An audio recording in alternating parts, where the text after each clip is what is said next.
श्री दत्तात्रेय चिन्मयाष्टकम्। दत्तात्रेयं प्रियदैवतं सर्वात्मकं विश्वंभरं करुणार्णवं विपदाहरं चिन्मयं प्रणमाम्यहम्। चिन्मयं प्रणमाम्यहम्। बालरूपं हास्यवदनं चङ्कचक्रयुतं प्रभुं धेनुशकितं त्रिशूलपाणिं चिन्मयं प्रणमाम्यहम्। चिन्मयं प्रणमाम्यहम्। षड्भुजं स्तवनप्रियं त्रिगुणात्मकं भवतारकं शिवकारकं सुरवन्दितं चिन्मयं प्रणमाम्यहम्। चिन्मयं प्रणमाम्यहम्।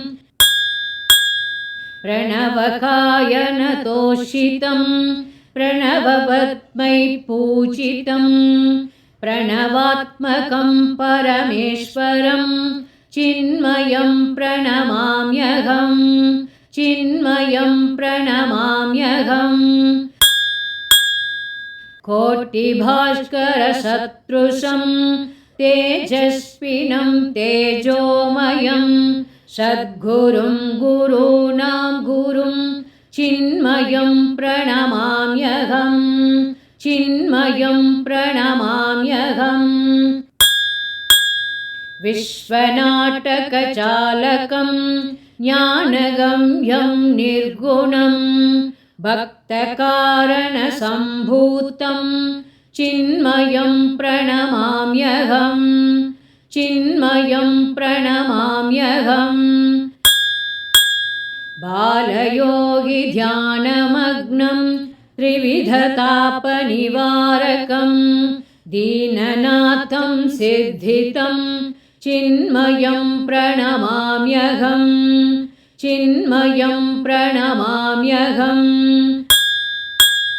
जनकजननी बन्धुसुकृताः आप्तसर्वास्त्वं मम एहि स्मर्तुगामिं चिन्मय प्रकटीभव। चिन्मय प्रकटीभव। इति श्री दत्तात्रेय चिन्मयाष्टकं सम्पूर्णम्।